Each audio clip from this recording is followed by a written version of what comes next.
अब सराहना करते हैं जो ऑपरेशन सिंदूर को। देखिए, मैंने कहा पहले, ऑपरेशन सिंदूर ये एक फेलियर ऑपरेशन है सबसे पहले, लेकिन in the interest of nation हम अपोजिशन वाले उसके ऊपर ज्यादा बात नहीं करना चाहते।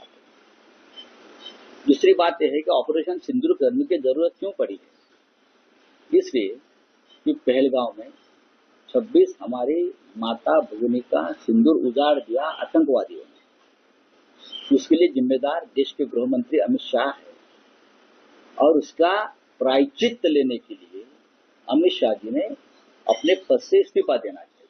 ये मैं बार बार कहता हूं। नहीं तो प्रधानमंत्री जी ने कर्तव्य पालन में चूक हो गई, इसके लिए अमित शाह का इस्तीफा लेना चाहिए, उनको मंत्रिमंडल से बर्खास्त करना चाहिए। और ये अमित शाह कल आकर हमको ज्ञान दे रहा है मुंबई में। आप जिम्मेदार हो।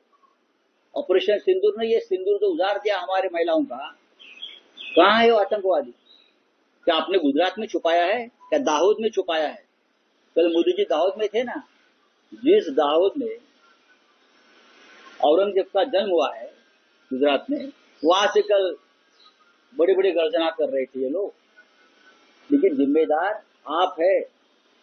आपकी वजह से ये हमारे महिलाओं का, माताओं का, बहनों का सिंदूर उजाड़ दिया, तो आप प्रायश्चित लेकर इस्तीफा दीजिए। लेकिन आप कल कहा थे, जिसको आपने इस देश का सबसे भ्रष्ट व्यक्ति कहा, डिफेंस में घोटाला किया, ऐसा कहा, जिसके ऊपर आपने व्हाइट पेपर निकाला, वो अशोक चव्हाण के घर में आप क्या खा रहे थे? अमरस पूरी और ढोकला। ये आपका कल का मेनू था। 1 घंटे तक आप खा रहे थे वहां।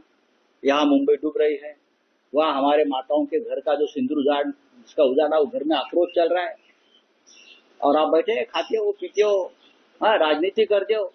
ये आपकी असंवेदनशीलता है। तो ये ज्ञान देना बंद कर दीजिए। अगर बाला साहब होते तो बाला साहब को पश्चाताप होता। जांच के दरमियान पाया गया कि आदित्य ठाकरे के परम प्रिय मित्र दीनू मोरिया जो फिल्म एक्टर है, उनकी भी इसमें एक भूमिका है। मुंबई पुलिस ने दीनू मोरिया को बुलाकर लगभग 8 घंटे तक उनकी जांच की, उनसे पूछताछ की। उनके भाई भी उसमें शामिल थे। इस दीनू मोरिया की क्या भूमिका है इस पूरे घोटाले में, आने वाले दिनों में निकल करके आएगा। लेकिन दीनू मोरिया और आदित्य ठाकरे के जो संबंध हैं, वो पूरे मुंबई को पता है। दोनों दोस्त अक्सर पार्टियां साथ साथ करते हैं। दिशा सालियन नाम की एक युवती, उसके मृत्यु प्रकरण में इन दोनों के ऊपर आरोप लग चुके हैं। और यह भी आरोप लगा था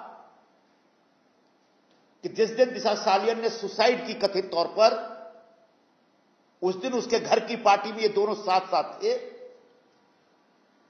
दीनू मोरिया को आदित्य ठाकरे ने अपनी दोस्ती के बदले मुंबई में कई जगहों पर ओपन जिम दिया था, ओपन जिम का कॉन्ट्रैक्ट दिया था। दीनू मोरिया जो नशीली दवाओं के व्यापार में है, जिस पर आरोप लगता रहा है,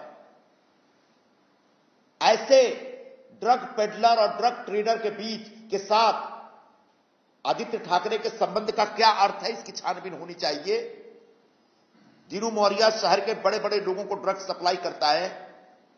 क्या वो ड्रग्स उधर भी जाता है क्या, मातोश्री भी जाता है क्या, यह छानबीन का विषय है।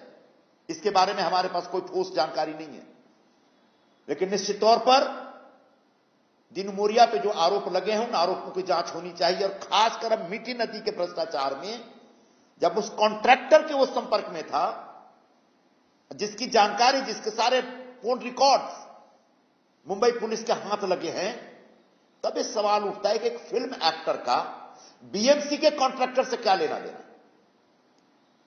क्या दीनू मोरिया के दबाव में, प्रभाव में आकर के उसको कॉन्ट्रैक्ट दिलवाया गया था?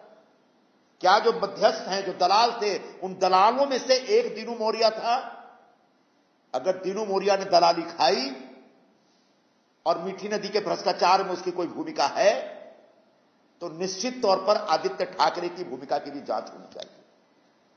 क्या मीठी नदी में जो 65 करोड़ के, मीठी नदी की सफाई के नाम पर जो 65 करोड़ का घोटाला हुआ है, जिसकी छानबीन मुंबई पुलिस कर रही है, उसमें आदित्य ठाकरे की भी कोई भूमिका है क्या? इसकी जांच होनी चाहिए।